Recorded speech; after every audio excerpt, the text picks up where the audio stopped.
To fa Zelensky fa ya tsure fa gabaki ɗayansa saboda Iran ta yi masa gargaɗi ta yi masa wani akan harin wannan nan da ya kai musu inda ya kai wa gangan man fetirin su hari wanda har yi silin ran mutum ɗaya mutu.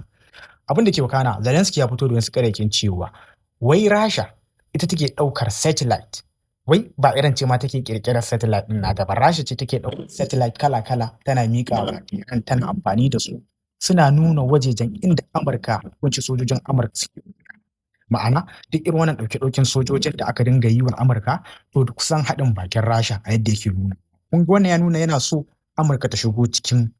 lamarin nan ta taya shi yaƙi a Rasha saboda yanzu sun komai ya rincaɓe masa ya rasa me zai yi. Kuma abin da ba ku sani ba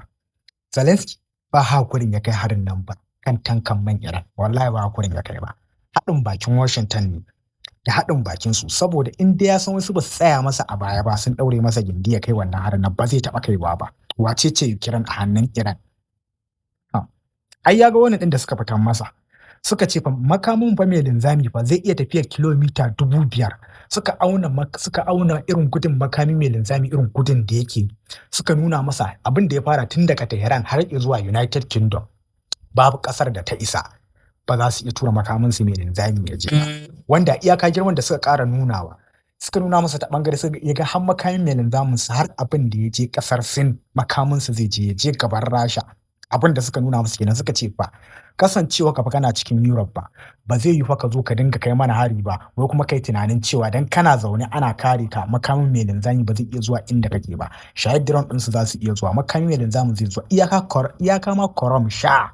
wannan shine babban makamin da masu fiye amfani da shi ba shi kadai suka harba ya ishe shi maganin Zelensky da makarrabansa wanda shi kansa a yakin nan da yake yi tsakaninsa da Rasha ma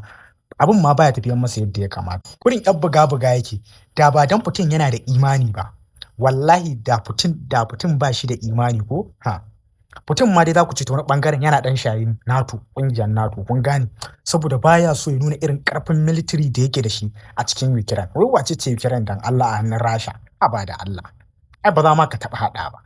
har yanzu yana restraining din kanshi shi Putin baya so ya nuna duniya cewa shi mara imani ne wallahi da Amurka ce take yakar Ukraine kamar a ce wai halayyar 'yan Rasha haka suke da halayyar 'yan Washington kun san irin abubuwan da Washington ta aikata shekaru aru da suka wuce ba su suna ɗaya daga cikin waɗanda suka fara harba makaman nukiliya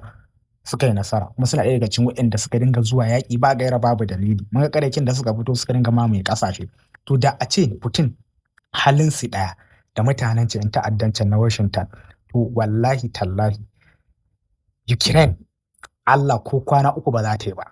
bai zama lallai amfani da makaman nukiliya ba a'a zai nuna masa military might ɗin shi da irin arsenal na makami mai linzami suke da shi wallahi shi kansa wannan ɗin Zelensky ɗin wallahi ko kwana ɗaya ba zai ƙara a duniya ai su ma suna da intelligence fiye da yadda ba kwa tunani kamar yadda Amurka ta ga tana da ikon ta je ta sheke Imam Ayatollah Khamenei saboda ta ga babu wanda ya sai mata ba a duniya saboda ita ba su da kunya dama to ita ma da a ce Rasha halin su ɗaya da Washington ko kuna tunanin Zelensky zai kai wannan kwanakin kuma yanzu yake neman zai ƙara janyo kansa rigima shigo da Iran ciki ai ya san irin to Amurka ma wacce take taimaka masa da makami da ya ta sha a hannun Iran din mun ga irin dukkan tsiyar da take sha yanzu haka to ka zo ka ce aka shigo da Iran ciki to Allah baka sa'a shigo da ita sorry da Allah akwai Telegram channel ina a nan comment section ka shiga kai juna zaka dinga samun update video kala ko kuma ka shiga in a TikTok kake ko Instagram ka shiga profile ina za ka ganin ina Telegram sai kai join zaka dinga samun update sosai da videos kala na yaƙi da abubuwa da suke faruwa